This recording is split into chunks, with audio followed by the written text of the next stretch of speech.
In the autumn of 1929, workers were converting the Topkapi Palace in Istanbul into a museum. For 4 centuries, this sprawling complex of courtyards, pavilions, and treasure chambers had served as the seat of Ottoman power. Sultans had ruled empires from its halls. Concubines had whispered in its harems. And in its deepest vaults, forgotten documents had gathered dust for generations. A German theologian named Gustav Deissmann had been invited to catalog the palace's collection of non-Islamic manuscripts. The Rockefeller Foundation was funding the project, hoping to preserve ancient texts before they crumbled to nothing. The Turkish museum director, Halil Edhem, gave Deissmann unprecedented access, including to rooms that hadn't been opened in living memory. Underground chambers. Hidden crypts.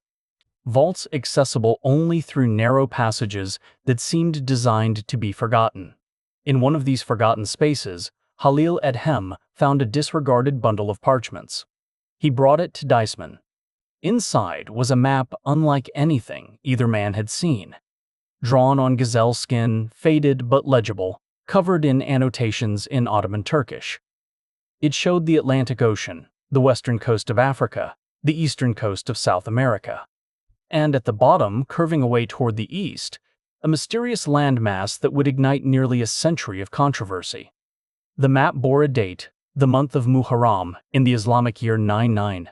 In the Western calendar, that corresponds to March or April of 1513, just 21 years after Columbus first set foot in the New World. But here was the problem. The map appeared to show things that no one in 1513 could have known. Coastlines that wouldn't be charted for centuries. A southern continent that looked remarkably like Antarctica. And in the margins, a claim that would haunt researchers for generations. The parts of this map were copied from charts drawn in the days of Alexander the Great. Today, let's talk about the Piri Reis Map, one of the most debated documents in the history of cartography. We'll examine who made it, what it actually shows, and whether it truly contains evidence of a lost civilization that mapped the world thousands of years before recorded history. The man who created this map was no ordinary cartographer. Ahmed Muhiddin Piri was born around 1465 on the Gallipoli Peninsula, in what is now northwestern Turkey. From childhood, he was drawn to the sea. His uncle, Piri Reis, was one of the most famous corsairs of the age, a privateer who raided Christian shipping throughout the Mediterranean on behalf of the Ottoman Sultan. Young Piri joined his uncle's crew while still a teenager. For the next 2 decades, he learned the brutal trade of naval warfare. They attacked Spanish galleons. They raided Venetian merchant vessels. They stormed coastal fortresses from the Balearic Islands to the shores of North Africa. In the rare battles when prisoners were taken rather than killed, they were typically chained to the rowing benches of enemy galleys, condemned to pull oars until they died. But Piri was not merely a warrior. He was a scholar. While his crewmates drank and gambled in port, Piri collected charts. He interviewed captured sailors. He sketched coastlines and noted the positions of islands, reefs, and harbors. He was building something, a comprehensive picture of the known world as seen from the deck of an Ottoman warship. In 1501, Piri Reis's fleet captured 7 Spanish ships off the coast of Valencia. Among the prisoners was a man who would change the course of Piri's life. This Spaniard claimed to have sailed with Christopher Columbus himself on his voyages to the New World. More importantly, he possessed something priceless, a map. According to Piri's own account, written in the margins of his finished work, this map had been drawn by Columbus during his expeditions to the western lands. It showed coastlines that European monarchs would have paid fortunes to see, and now it belonged to an Ottoman corsair. The capture of this map was not merely luck, it was intelligence work. The Ottomans understood the strategic value of cartographic knowledge. Portuguese and Spanish sailors guarded their charts with their lives, knowing that accurate maps meant the difference between empire and irrelevance. When Ottoman raiders captured enemy vessels, they searched specifically for navigational documents. Charts were treasures equal to gold. Piri kept the Columbus map. He studied it. He cross-referenced it with other charts he had acquired over the years. Portuguese maps of the African coast, Arabic charts of the Indian Ocean, ancient Ptolemaic maps that had survived from classical antiquity. He was assembling something unprecedented, a synthesis of Eastern and Western geographical knowledge at the exact moment when the world was being redrawn. In 1511, tragedy struck. Kemal Reis died in a shipwreck during a storm. Piri, now middle-aged and wealthy from decades of raiding, retired to Gallipoli. There, in the quiet of his study, he began the work for which he would be remembered, using the Columbus map as his foundation. Drawing on at least 20 different source documents, he created his first world map in 1513. 4 years later, after the Ottoman conquest of Egypt, Piri presented this map to Sultan Selim I in Cairo. The Sultan accepted it, and then, for reasons lost to history, the map vanished. It was filed away in the imperial archives, where it would remain untouched for over 400 years. Piri Reis continued his naval career. He wrote a comprehensive book of Mediterranean navigation called the Kitab Bahi, or Book of Maritime Matters, which contained detailed charts of every port from Venice to Alexandria. He rose to become admiral of the Ottoman fleet in the Indian Ocean. He captured Aden. He seized Muscat. He challenged Portuguese dominance in the Persian Gulf. But in 1553, at nearly 90 years old, Piri Reis made a fatal error. During a campaign against the Portuguese fortress at Hormuz, he ordered a retreat.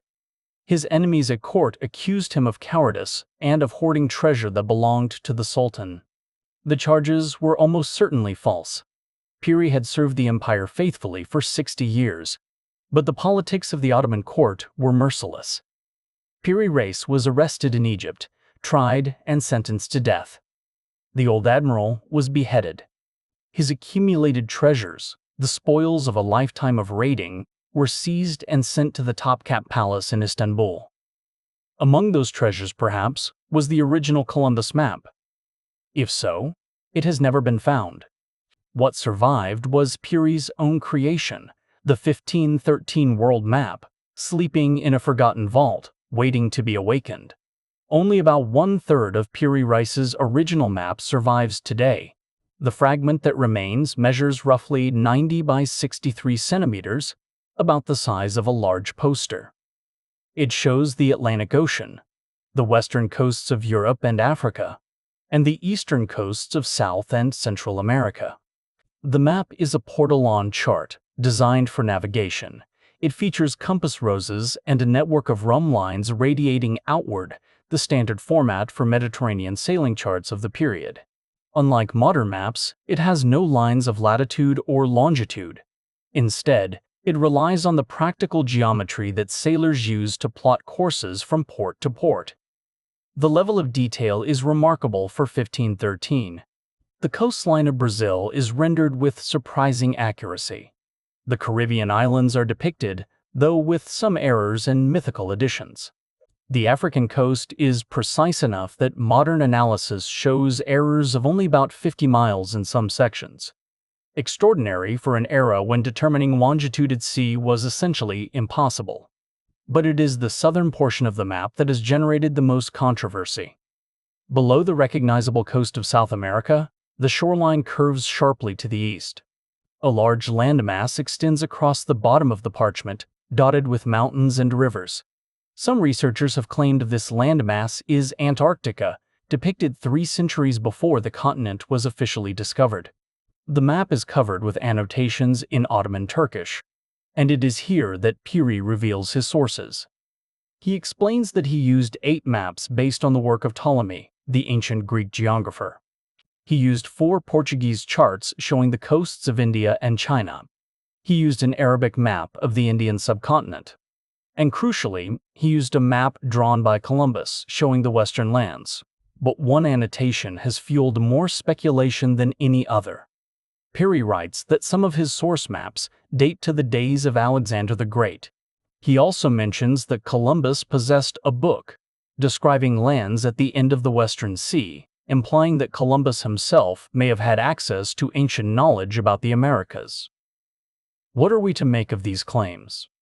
Did Piri Reis really possess maps from classical antiquity?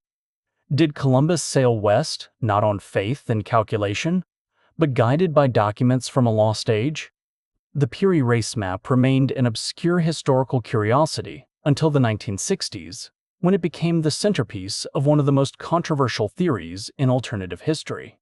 Charles Hapgood was a professor of history at Keene State College in New Hampshire.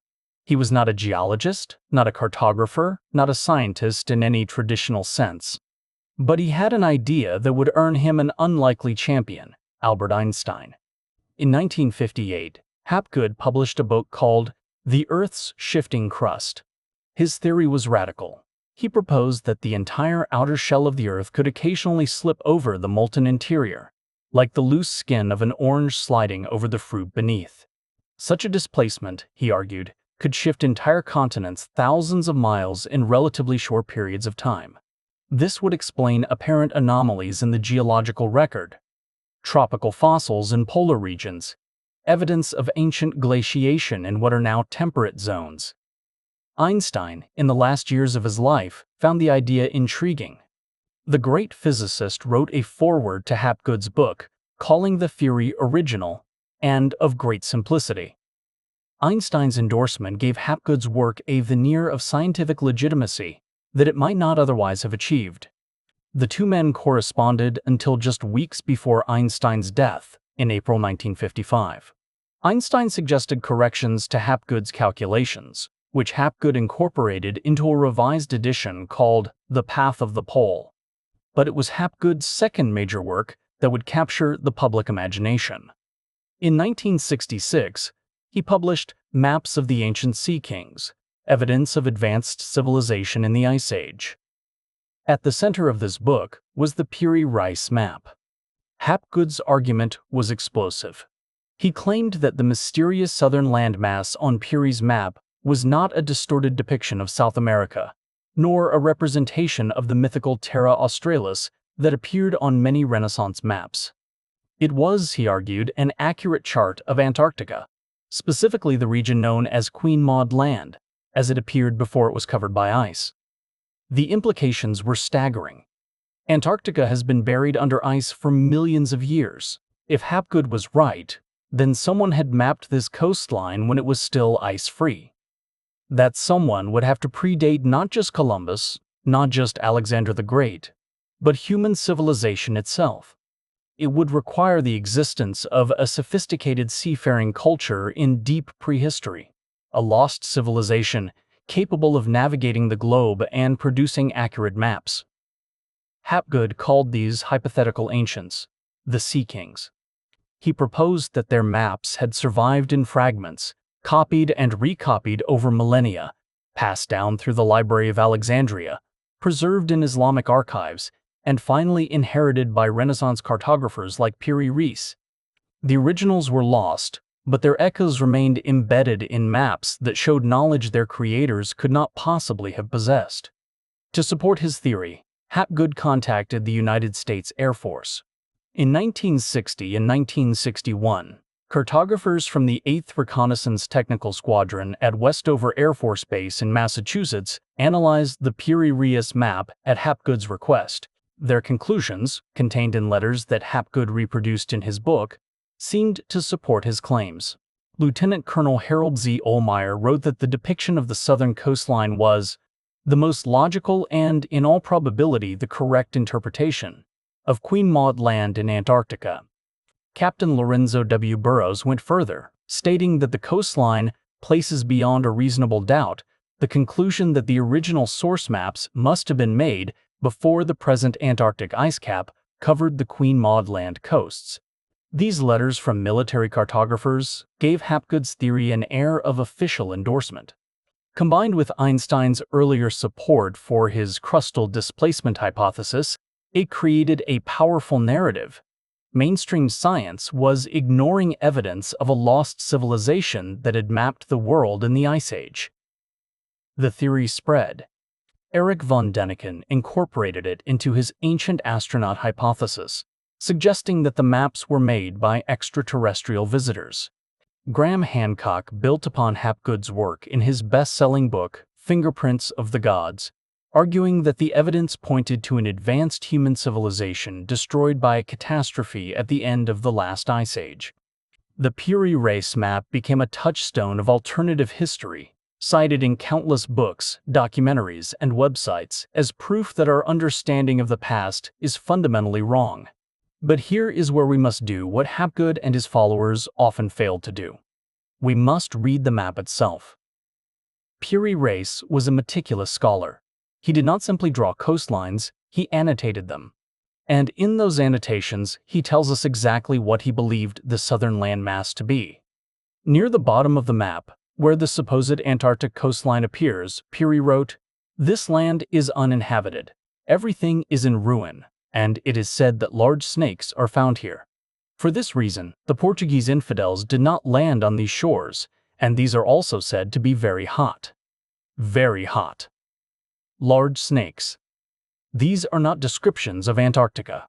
They are descriptions of a tropical or subtropical coastline, exactly what one would expect from early Portuguese explorations of South America's southern regions. Another annotation describes islands in the same area. Those islands are deserted, but spring here lasts long. Again, this is inconsistent with the frozen continent of Antarctica, where spring brings only slightly less brutal cold. The map itself provides evidence against the Antarctica interpretation. The mysterious southern landmass is connected directly to South America without any break. There is no Drake Passage, no open water separating the continents. If Piri's source maps truly showed accurate ancient knowledge of Antarctica, why would they fail to show the 1,000-kilometer gap of open ocean that separates it from South America? Modern scholars who have analyzed the map have offered a more prosaic explanation. Gregory McIntosh, whose 2000 study remains the most comprehensive academic analysis of the Piri Reis Map, demonstrated that the southern coastline is most likely a distorted representation of the actual South American coast, specifically Patagonia and Tierra del Fuego, rotated approximately 90 degrees to fit the available space on the parchment. This was a common practice in Portolan cartography. When a mapmaker ran out of room, he would bend or rotate coastlines to fit them onto the available surface. The result could look bizarre to modern eyes, but it was perfectly logical within the conventions of the time. Stephen Dutch, a geologist at the University of Wisconsin, conducted a detailed mathematical analysis comparing the Piri Reis coastline to both South America and Antarctica. His conclusion was unambiguous. The supposed Antarctic features match the actual South American coast far better than they match Antarctica. The Queen Maud Land that Hapgood identified is actually the coast of Argentina and the Falkland Islands, stretched and distorted but recognizable. Furthermore, the Air Force letters that Hapgood cited so prominently have been widely misunderstood. The cartographers were analyzing the map at Hapgood's request and during their off-duty hours. They were not conducting an official military investigation. Their analysis was based on comparing the map to a 1949 seismic survey of Queen Maud Land, a survey that covered less than 1% of the area supposedly depicted on the map. And crucially, they were comparing the map to the topography of Antarctica beneath the ice, not to what an ice-free Antarctic coastline would actually look like. This is a critical distinction. When ice sheets melt, the land beneath them rises, a process called post-glacial rebound. An ice-free Antarctica would not look like Antarctica with the ice removed. The coastlines would be completely different. Any map that showed the sub-ice topography as if it were a coastline would be fundamentally inaccurate as a representation of what the continent looked like when it was actually ice-free. And when was Antarctica last ice-free? Ice core data and geological evidence indicate that the Antarctic ice sheet has existed for at least 10 to 15 million years. The last time Antarctica had a climate warm enough to support ice-free coastlines, there were no humans on Earth. Our earliest ancestors were still millions of years in the future, so the Piri Reis Map does not prove the existence of a lost Ice Age civilization. The Antarctica theory, however seductive, does not survive scrutiny. But this does not mean the map is without mystery. Consider what Piri Reis actually accomplished. In 1513, just 21 years after Columbus's first voyage, an Ottoman admiral synthesized geographical knowledge from Portuguese spies, captured Spanish prisoners, ancient Greek texts, Arabic navigators, and his own decades of experience into a sea-ingle comprehensive chart. He depicted coastlines that most European monarchs had never seen. He preserved cartographic information from Columbus's own hand information that has otherwise been completely lost to history. Columbus's original maps do not survive. The chart that Piri captured from the Spanish prisoner is the only known copy of Columbian cartography in existence. When scholars study the Piri Reis Map, they are looking at the closest thing we have to Columbus's own vision of the New World. The map also reveals something remarkable about Ottoman intelligence capabilities. In an age when Portugal and Spain guarded their navigational secrets with paranoid intensity, the Ottomans were systematically acquiring this knowledge through espionage, interrogation, and naval capture. Piri's map shows that the Ottomans understood the geography of the Americas better than most European powers, a strategic advantage that historians have often overlooked. And then there is the question of Piri's claim about maps drawn in the days of Alexander the Great. Was this merely a rhetorical flourish, a way of lending ancient authority to his work? Medieval Islamic cartographers often attributed their sources to Alexander as a mark of prestige, much as European map makers claimed Ptolemaic origins for their charts. It was a convention, not necessarily a statement of fact, but it also reflects a genuine truth about the transmission of knowledge. The maps that Piri used did contain information that had been passed down for centuries. Ptolemy's geography, written in the 2nd century AD, was itself based on earlier sources stretching back to the conquests of Alexander. The Arabic maps that Piri consulted drew on a tradition of Islamic cartography that had preserved and expanded upon Greek learning during the European Dark Ages. Knowledge does accumulate over generations. Maps are palimpsests, layers of information built upon layers. The Piri Reis Map is not evidence of Atlantis or ancient astronauts or Ice Age civilizations. It is something arguably more interesting, evidence of how knowledge flows across cultures and centuries, how information can be preserved through copying and translation, even as the original sources are lost, how a single document can contain echoes of countless earlier documents that no longer exist. When Gustav Deissmann unrolled that forgotten parchment in 1929, he was not discovering proof of a lost world.